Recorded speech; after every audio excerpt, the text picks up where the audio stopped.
Bonjour à toutes et à tous, merci de votre présence pour ce webinaire. On a la chance aujourd'hui d'accueillir dans nos locaux Vincent Pontieux. Bonjour Vincent. Bonjour Benjamin, merci pour l'accueil. Alors aujourd'hui, on a un webinaire sur la thématique sur la fréquence, les impacts et le coût des ransomware en 2023. On sait hein, que les ransomware passent aussi par l'email. On voit donc que l'email est un point d'approche efficace. Est-ce que tu peux nous en dire plus, Benjamin? Bien entendu, merci Vincent. La première des choses, on se rend compte que l'email, eh bien, ça s'adresse à un utilisateur. C'est vraiment ciblé comme un acte de social engineering. On voit que ainsi, les gens vont piéger des utilisateurs en les incitant à cliquer et en les faisant douter. D'ailleurs, ça fait partie d'une stratégie qui est bien connue, qui s'appelle du FUD en anglais, donc Fear, Uncertainty and Doubt. Et vous avez ici l'extraction de fichiers Word qui ont été adressés par email lors de l'invasion de l'Ukraine. Et on peut voir que, compte tenu des sujets que vous voyez ici, eh bien, l'objectif des gens, c'était de faire douter les personnes recevant l'email et de leur faire croire que leurs organes d'information, nos médias, eh bien, ne diffusaient pas toute l'information comme ils le devraient. Donc, ainsi, ça va jouer sur la curiosité des utilisateurs. On peut le voir, les violations donc, des US concernant les armes chimiques qui font partie de la Convention de Genève, par exemple, ça nous interpelle, surtout quand il y avait eu toutes les attaques en Syrie. Eh bien, dans ces conditions, on est incité à aller voir. On va ouvrir l'email, cliquer sur le lien pour en savoir plus et c'est le début des ennuis. On parle de solutions as a service. Est-ce qu'on peut aussi parler de cybercriminalité as a service? C'est tout à fait le cas. Aujourd'hui, on peut voir que tout est as a service. Vous avez un abonnement de gaz et vous consommez du gaz au fur et à mesure, un abonnement de vidéo et après vous consommez de la vidéo. Et on a aussi des plateformes as a service dans des environnements cloud. Vous avez des infrastructures as a service, du software as a service. C'est commun dans l'utilisation d'un système d'information aujourd'hui. Eh bien, on va voir que les gangs de cybercriminels, eh bien, sont organisés de la même façon. Ils font une souscription à des affiliés qui utilisent du service qui est mis à jour régulièrement et ils leur fournissent des plateformes d'exploitation et différents services qu'ils commercialisent. Et vous avez ici un exemple d'un gang de cybercriminels qui vont publier justement des outils pour faire du phishing. Donc là, vous avez une annonce sur la droite donc d'un service de phishing. Vous pouvez voir que l'objectif donc de ce groupe, c'est d'assurer la satisfaction de leurs clients. Ils sont joignables 24 heures sur 24, 7 jours sur 7. Ils sont capables de mettre en œuvre, d'héberger directement vos systèmes donc de phishing et qu'ils sont capables de répondre à des systèmes de anti-bot, de protéger les données, etc. Et qu'ils sont capables de répondre de manière extrêmement précise et de s'adapter à vos besoins. Et c'est d'ailleurs ce qui est marqué dans l'entête, Every Fisher Dream. Donc, ce que rêvent tous les fichers. Remarquez que ça s'écrit PH, puisque en fait, ça vient de Password Harvesting, donc collecte de mots de passe. On voit aussi qu'il y a, lorsque des machines ou des systèmes ont été corrompus, ils sont en vente sur le dark web. Vous avez sur la gauche, par exemple, une annonce donc de machines qui sont géolocalisées en Belgique et vous avez accès en VPN ou en RDP. L'activité a été étudiée. On voit que c'est de l'industrie de gros, donc de la fourniture directement dans l'Union européenne, pardon, que c'est des compagnies qui sont actives, ils ont fait l'audit de la protection qu'il y a en place, vous avez des droits d'administration et vous êtes capable d'avoir un lot pour 750 $. Vous avez ici des machines aussi qui sont géolocalisées en Asie et vous pouvez voir qu'il y a 99% du lot qui aura des droits d'administration et 90% qui ne sont pas protégés par des antivirus. De plus, ils sont aussi capables de faire donc des opérations de sécurité, c'est-à-dire des audits de sécurité sur des systèmes compromis. Vous voyez ici qu'ils sont capables de mettre à disposition donc un lot de machines ou de systèmes d'information et ils vous disent qu'on ne pourra pas faire de Nmap, que les sondes Cobalt Strike ne seront pas utilisables, mais vous pourrez faire donc des accès en Tor, des OpenVPN, faire des tunnels DNS ou utiliser des noms de domaines qui ont été créés de manière aléatoire. Donc, ils sont capables d'avancer très vite et de fournir des machines extrêmement ciblées. De plus, on parle aujourd'hui de ce qu'on appelle vishing, donc du phishing vocal. Vishing, l'objectif, c'est de tromper encore une fois des utilisateurs. Et pour ce faire, on a un service, là vous pouvez voir qu'ils mettent à disposition de leurs clients, eh bien, un service qui est valable dans tous les accents, toutes les langues. Pour un mois de souscription au service, ça vous coûtera 1 500 $. et ils sont capables de s'adapter à vos besoins et de vous faire une démo. Ça va encore plus loin puisqu'on se rend compte que vis-à-vis du marketing, c'est assez élaboré. On peut voir ici, vous avez, alors bon, c'est un peu anxiogène, fond noir, plein de drapeaux, vous avez différentes informations. Vous pouvez voir la première chose, c'est qu'ils sont capables de créer un dossier, une identité d'une personne avec des vols réservés, c'est-à-dire que quand vous allez chercher des informations sur cette personne qui a été créée virtuellement ou réellement, mais ça on va en discuter juste après, eh bien il y aura des informations qui ressortiront sur Internet. Elle pourra avoir des comptes en banque, elle pourra avoir des comptes de réseaux sociaux, un véhicule qui sera assigné à son nom et elle sera garantie sans dossier de recherche en Europol et Interpol. Et de plus, ça a d'autant plus d'intérêt quand on attaque une mairie d'avoir accès à l'état civil pour avoir des caractéristiques et de noms de personnes qui seront en plus géolocalisées puisqu'on le sait par rapport à l'attaque de la mairie. On voit aussi qu'il y a des phases de recrutement. Vous avez ici sur un board des gens qui recherchent à recruter différentes personnes et vous avez quelqu'un qui postule à cette annonce. Et lui, il recherche un job de pentester.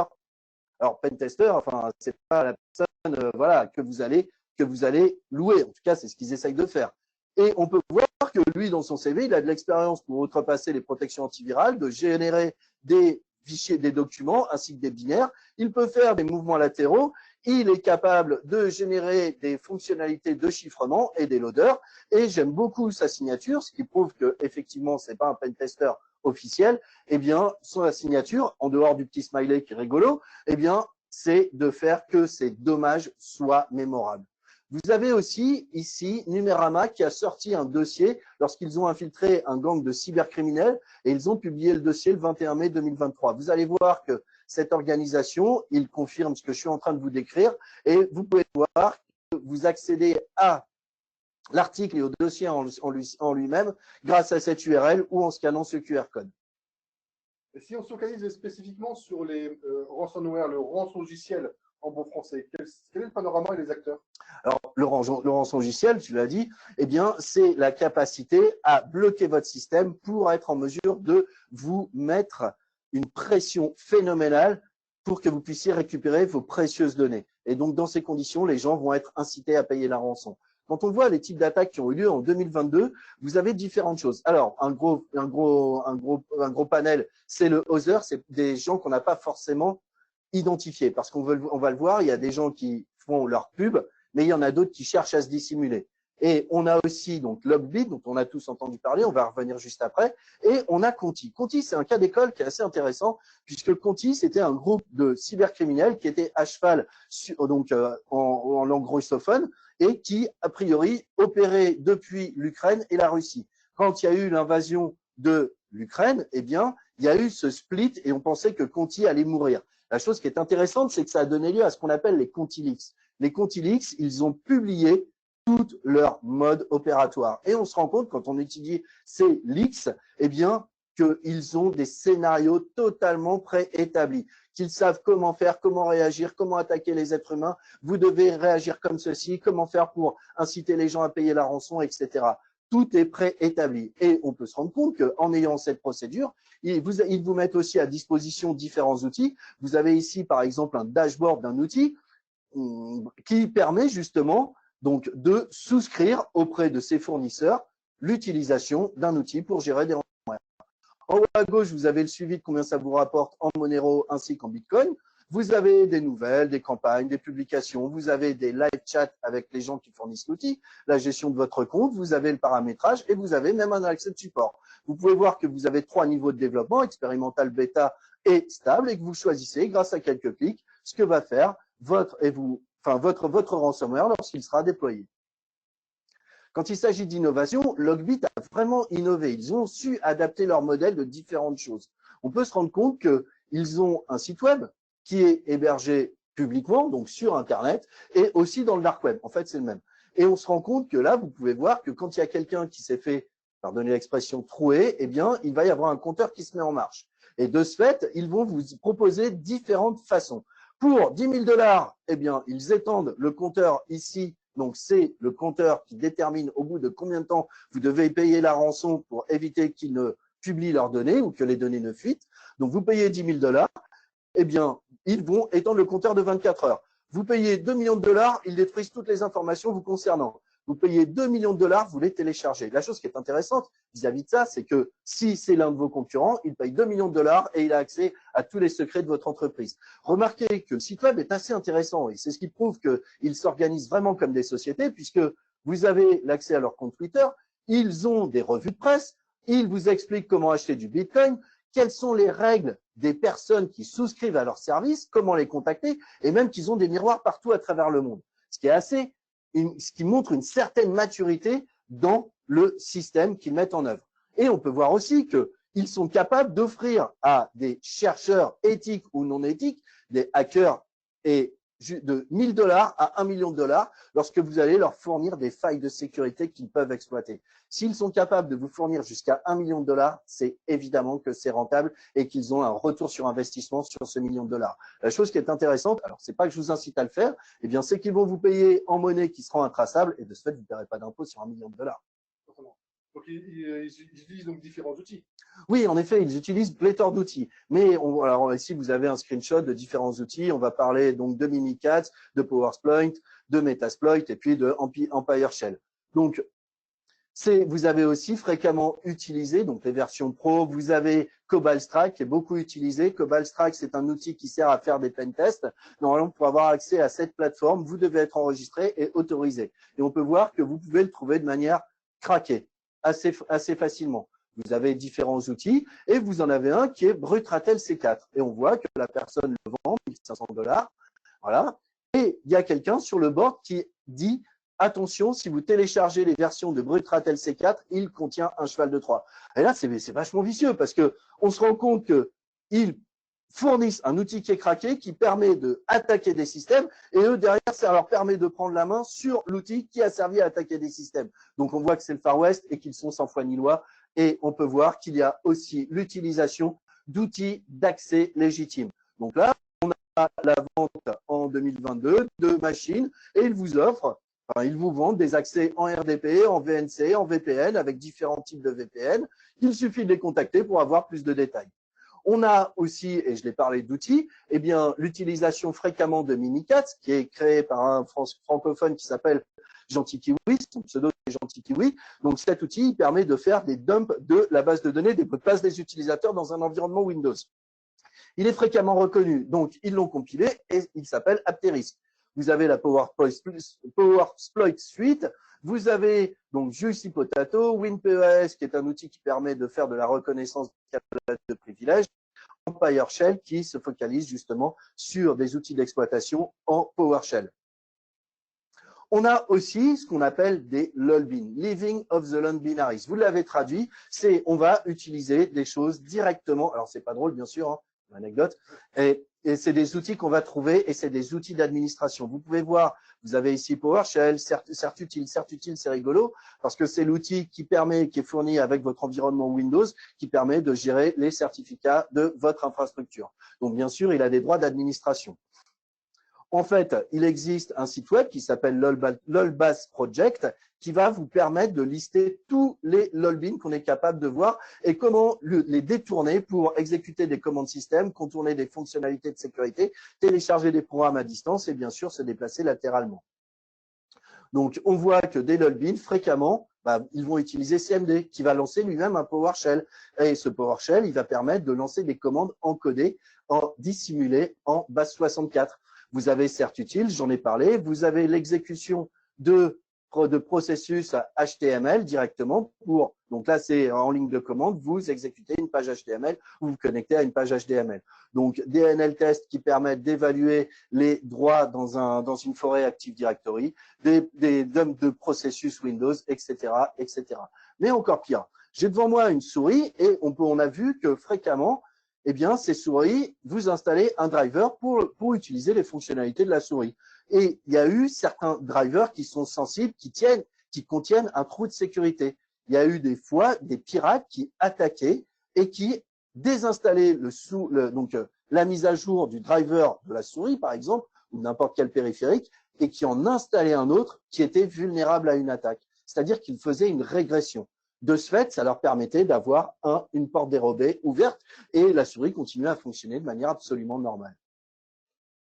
Là, nous, on parle effectivement depuis tout à l'heure d'environnement Windows. C'est vrai que c'est l'OS le plus déployé en entreprise, mais on parle aussi d'autres systèmes d'exploitation. On entend parler de Linux, de macOS, plus sécurisés, mais qu'en penses-tu et qu'en est-il vraiment? Alors, en fait, on se rend compte, première chose, donc quand on parle de ces différents OS, que, alors vous utilisez ce qu'on appelle des stores. C'est vrai pour Linux, c'est vrai pour macOS, c'est vrai pour votre téléphone Google, etc. Donc, ils ont trouvé des moyens d'outrepasser ceci. Il faut savoir que aussi bien Google que Apple, quand vous publiez une application, ils vont auditer le code. Donc, il y a différentes façons de piéger les utilisateurs. La première, c'est ce qu'on appelle du fleeceware. C'est faire payer une petite somme régulièrement à quelqu'un qui a souscrit à votre logiciel, même quand il le désinstalle. Et c'est marqué en toutes lettres dans le contrat de licence de l'utilisateur final que tant que vous ne vous désengagez pas officiellement, eh bien, vous allez payer, même si vous avez désinstallé le logiciel. Il y a d'autres façons. Il y a, par exemple, le programme qui est publié sur le store, qui est tout à fait légitime et qui va contenir une bombe logique. Cette bombe logique, à un moment donné, une action particulière d'un utilisateur, elle va télécharger un petit add-on qui va contenir justement un piège. Donc, il faut faire très attention, où on a aussi l'utilisation justement de puissance de calcul pour faire de la crypto-monnaie, pour miner de la crypto-monnaie. Donc là, c'est vrai qu'on parle de store et d'API, mais est-ce que vous nous expliquez ce qu'est une API et un vecteur d'attaque? On l'a vu, en tout cas, il y a beaucoup d'interrogations sur ce qu'on appelle les API. Donc, vous l'avez traduit en français, donc API, Application Programming Interface, interface de programmation applicative. Donc, l'objectif, en fait, c'est d'interagir, de faire dialoguer différentes applications entre elles. Et on peut voir, par exemple, ici, un article du MagIT qui s'intéresse à la sécurité des API. Puisque quand vous avez des environnements cloud, eh bien, vous interagissez nativement avec des API. Les applications dialoguent entre elles grâce à des API. Donc, vous allez faire des tokens d'authentification. Donc, on a fréquemment, et en tout cas, on voit que les cybermalveillants s'intéressent à ceci. De plus, quand il y a une faille dans des API, ça peut être très, très, très structurant. Vous avez ici Sam Curry qui, en début d'année 2023, publie un article qui a fait un peu de bruit et on voit qu'il y a différents fournisseurs de l'industrie automobile qui ont eu à faire face à des vulnérabilités critiques. Ça permettait aux gens de faire des fuites portionnelles, de géolocaliser les véhicules, de voir les entretiens, de prendre possession du véhicule, de récupérer des informations propres au véhicule. Alors, prendre possession du véhicule, Vincent, tu vas me dire, oui, ils n'ont pas la carte grise, j'entends bien, mais ils savent où se trouve la voiture, ils sont capables de connaître les caractéristiques de la voiture et puis de se les attribuer. Donc, par exemple, d'arriver chez le concessionnaire, ah, j'ai oublié ma carte grise, et de prendre possession de la voiture et de partir avec. De plus, c'est aussi vrai pour Toyota. Toyota, c'est assez drôle, enfin drôle entre guillemets, hein, puisqu'on se rend compte que les données, Toyota l'a dit, elles étaient accessibles entre 2016 et 2023. Et là, les données, c'était les adresses, les noms, les numéros de téléphone, des identifiants de leurs clients sur l'ensemble, un grand nombre de leur gamme. On peut se rendre compte que durant ce laps de temps, je pense que Toyota a fait des mises à jour. Et ça veut dire que les personnes qui ont compromis leur système ont été capables de se maintenir dans leur système de manière très longue et de façon pérenne. Donc là, c'est vrai qu'on parle de web, de dark web, mais dans la vie réelle, in real life, ça se passe comment? Alors, on peut voir déjà, la première chose, c'est que les médias maintenant nous en informent. Et ils ont de plus en plus tendance à publier des articles. Vous avez ici, alors dans la vraie vie, on peut le voir, hein, Microsoft a publié un article mettant en garde donc des IoT, donc des Internet of Things, des machines-outils qui étaient connectés à Internet et qui étaient pilotés par un système d'exploitation qui était obsolète. Donc ça pouvait avoir un impact phénoménal. En l'occurrence, vous pouvez voir ce logiciel ici, oublié, permet des cyberattaques sur le réseau électrique. En l'occurrence, c'était des machines qui pilotaient un réseau électrique américain. Donc, effectivement, on peut considérer peut-être que les gens vont attaquer le système et puis faire un blackout sur des zones ou des réseaux électriques. C'est aussi vrai, vous l'avez vu, ça impacte la vraie vie. On voit l'attaque sur Pôle emploi et donc là, il y a 6 millions d'allocataires, des données de 6 millions d'allocataires qui ont totalement fuité. Et vous avez ici donc la publication, puisque le Pôle emploi est obligé de publier ces informations, comme quoi ils se sont fait voler des données, puisque c'est la loi du règlement général de la protection des données. De plus, on voit que les médias, eh bien, ils sont assez friands de ceci. Vous avez ici le centre hospitalier d'Argenteuil qui est victime d'une tentative de cyberattaque le 7 décembre 2022. Là, c'est simplement, ça n'a pas abouti, mais malgré tout, il y a eu un article qui a été écrit par les médias. Et tout ça, alors combien ça coûte? Alors, à mettre en place l'infrastructure, ça coûte pas grand-chose. En revanche, il y a des impacts forts. Le premier, c'est la perte de confiance. On peut voir qu'il y a une perte d'activité, une perte de revenus pour ces sociétés, et on peut voir que en 2022, la perte de revenus évaluée était relativement faible pour les informatiques et télécoms, mais aujourd'hui, c'est extrêmement structurant quand on perd plus de 68% de ces revenus. Vous avez aussi des communes qui, donc là, vous avez un article qui a été publié sur la Gazette en juin 2022. Donc, vous avez une petite commune qui est dans les Alpes, qui s'appelle Saint-Jean-de-Maurienne, qui a publié, alors qui a fait un retour d'expérience, un rétex. Et elle se rend compte qu'en fait, ça lui a coûté quasiment un tiers de millions d'euros. C'est un budget phénoménal. Et bien sûr, il y a des frais collatéraux qui sont non comptabilisés. Ces frais collatéraux, eh bien, c'est entre autres la perte de confiance des citoyens que nous sommes lorsque des données ont fuité depuis la mairie. Quant au coût de remédiation, le coût de remédiation, il va dépendre du temps d'immobilisation du système d'information et de différentes choses, et puis du budget que vous avez affecté à cette remédiation. On a des statistiques, nous, chez Sophos, et d'ailleurs, vous pouvez les télécharger. Eh bien, en moyenne, ça prend, donc c'est une évolution, ça décroît. On voit que en 2022, c'était 14% des gens qui étaient capables de remettre en œuvre leur système d'information en moins d'une journée. En 2023, ça a décru. En moyenne, à plus d'un tiers, eh bien, ça leur prend jusqu'à une semaine, jusqu'à un mois, entre 1 et 3 mois, et entre 3 et 6 mois. Et si on prend un exemple qui a été suivi, eh bien, c'est l'hôpital, le CHU d'André Mignot dans l'Ouest parisien. On voit ici, le 4 décembre 2022, eh bien, ils sont victimes d'une attaque. Un hôpital, donc un CHU immense, qui est victime d'une attaque de ransomware qui immobilise la totalité de leur système d'information. Première chose, eh bien, l'ARS intervient en soutien. Bon, bien sûr, l'ANSSI a été aussi contacté à ce sujet. Mais la chose qui est intéressante, c'est que le 4 mai, donc 5 mois plus tard, eh bien, ils disent qu'ils sont repartis totalement d'une feuille blanche. C'est-à-dire qu'ils ont pris tout leur système, ils l'ont mis à la poubelle. Et ils ont dû investir rapidement, en masse, pour remettre en œuvre un système d'information.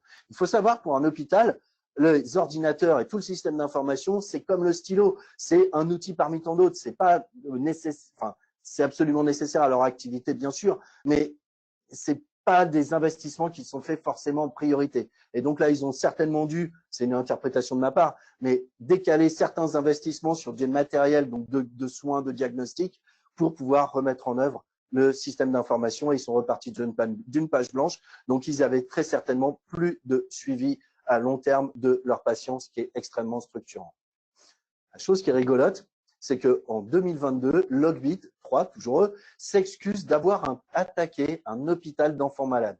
C'est assez drôle, alors pas tant que ça. Et donc, ils disent qu'ils fournissent la clé de déchiffrement pour les systèmes Linux et les VMware, donc les ESX, et ils affirment que leurs conditions d'utilisation ne doivent pas être utilisées sur des périphériques d'hôpitaux, et bien sûr, ils ont exclu la personne malveillante. Donc, ils ont de la déontologie, ces gens. Le temps file, on va essayer de conclure et voir aussi comment Sophos peut nous aider à répondre à tous ces enjeux, avec entre autres ACE de Sophos, un système complet de protection peu structurant. En effet, c'est peu structurant puisqu'en fait, c'est une vision donc de briques à 360. C'est l'écosystème de cybersécurité adaptatif, ACE. Donc, vous avez fait l'analogie avec l'AS anglo-saxon. Sur la gauche, donc cette vision à 360, elle se compose de différentes sources.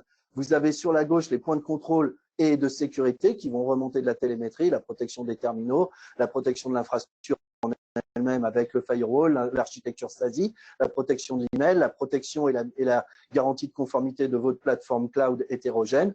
Vous avez à droite des mécanismes d'industrialisation d'intelligence artificielle. Vous avez au milieu une plateforme qui va permettre de mettre en œuvre ce qu'on appelle de l'XDR, Extended Detection and Response, être capable de donner à nos clients la possibilité de faire les réponses lors d'incidents, où on a aussi les mécanismes donc, de MDR qui sont un service de souscription auprès de Sophos, donc le Managed Detection and Response, c'est du XDR qu'on va gérer pour vous. C'est un SOC externalisé.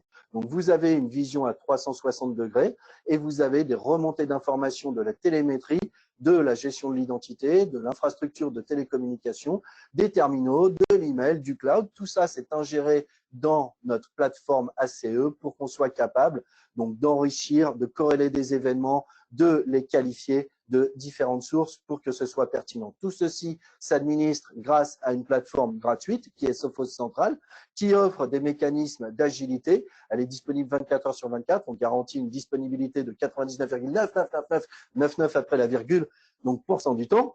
On assure de la sécurité, toujours à jour. Vous n'avez pas à gérer de mise à jour. Il n'y a pas de point de vue. C'est économique et vous gérez l'ensemble de l'écosystème de cybersécurité. Merci pour toutes ces informations. Est-ce que tu aurais des recommandations à nous prodiguer, à nos auditeurs? Bien entendu. La première des choses, il faut savoir que l'ANSSI publie gratuitement, et je vous invite à le télécharger, donc l'Agence nationale de la sécurité des systèmes d'information, un bulletin qui a été édité le 26 octobre 2022, qui s'intitule « La cybersécurité pour les TPE, PME en 13 questions ». Voici les 13 questions qu'il se pose et auxquelles il vous aide à répondre. Connaissez-vous bien votre parc informatique et vos actifs métiers, Effectuez-vous des sauvegardes régulières? Appliquez-vous régulièrement des mises à jour? Utilisez-vous un antivirus? En tout cas, je l'espère, mais on voit que quand il y a des audits qui sont faits, il y en a encore qui ne le font pas pour différentes raisons. Avez-vous implémenté une politique d'usage des mots de passe robustes? Utilisez un double facteur d'authentification, nous vous le recommandons. Avez-vous activé un pare-feu et connaissez-vous les règles qui sont actives sur ce pare-feu? Comment sécurisez-vous votre messagerie? Comment séparez-vous vos usages informatiques, personnels et professionnels? Comment maîtrisez-vous le risque numérique lors des missions des déplacements de vos collaborateurs et de vos road warriors? On le voit fréquemment, il y a des publications qui sont faites où on voit des gens dans le TGV qui partent se chercher un petit café au bar et qui laissent leur ordinateur connecté en permanence. N'importe qui pourrait à minima prendre des photos du contenu de l'écran ou installer un logiciel assez rapidement. On voit blablabla. Comment vous informez-vous? Comment sensibilisez-vous vos collaborateurs? C'est de plus en plus important d'embarquer les différents collaborateurs et de les sensibiliser à ces différentes choses. Vous l'avez vu, c'est extrêmement structurant et aujourd'hui, ils font appel à des mécanismes de social engineering pour attaquer l'utilisateur qui est parfois un peu trop naïf. On ne gagne pas un iPhone 15 dernière génération juste en cliquant sur un lien, ça n'a pas de sens. Comment avez-vous fait évaluer votre politique d'assurance au risque cyber? Savez-vous comment réagir en cas de cyberattaque et envisagez-vous d'utiliser des solutions cloud? Donc, ça, c'est des points qui sont mis en œuvre et vous avez ça directement sur le site de l'ANSSI. Mais nous, on a essayé de simplifier la chose et on va vous donner 6 conseils bienveillants. Premièrement, partez du principe qu'un jour, vous pourrez être touché. Vous devez planifier les méthodologies de réponse. Et de ce fait, vous allez voir que vous devez impliquer les différentes strates de votre organisation, de votre entreprise. Aussi bien la direction, bien sûr l'informatique, bien sûr la communication, les équipes de vente qui seront sensibilisées et qui pourront bien sûr faire preuve de transparence vis-à-vis de leurs clients. S'il y a un incident qui survient, il ne sert à rien de cacher la poussière sous le tapis.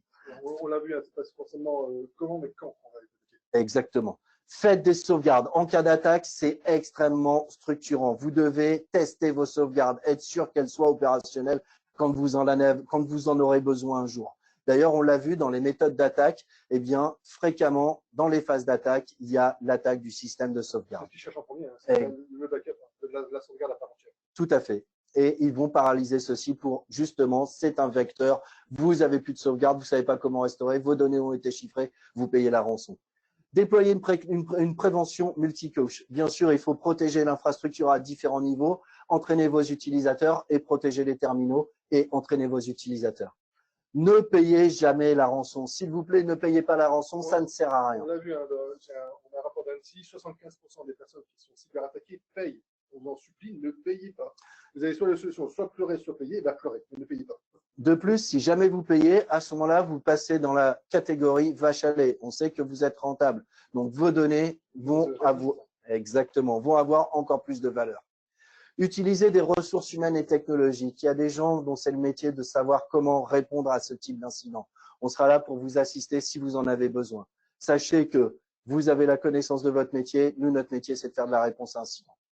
Élaborer un plan de remédiation des attaques. Si ça survient, vous devez savoir quoi faire pour éviter que l'ensemble de vos équipes soient stressées et à ce moment-là, qu'il tourne en rond comme une boule qui a trouvé un On le couteau. fait généralement dans les entreprises, on fait des tests de simulation incendie, on déclenche l'alarme et on agit en circonstance. On a juste appris à nos collaborateurs comment agir en cas d'incendie. Eh bien, posez-vous la question, comment on agit en cas de cyberattaque. Les questions. Alors, on va prendre un peu de temps pour répondre à vos questions et on va afficher un petit QR code sur lequel vous pouvez donc vous identifier et poser vos questions. Non, il y a la fenêtre de chat pour le faire dans les questions. Et après, effectivement, on a un QR code juste après. Hop là.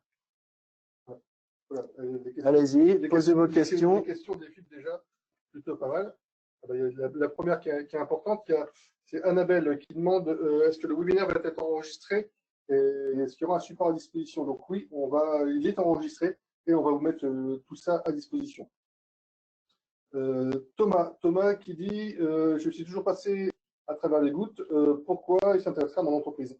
Ah, bonne question. Ça, en fait, on se rend compte que, eh bien, ils vont chercher le maillon faible de la chaîne. Aujourd'hui, eh bien, vous avez des interconnexions avec différents clients, différents fournisseurs, et vous allez voir que des grosses entreprises font évaluer aussi le système d'information de leurs sous-traitants et des entreprises qui sont interconnectées avec eux.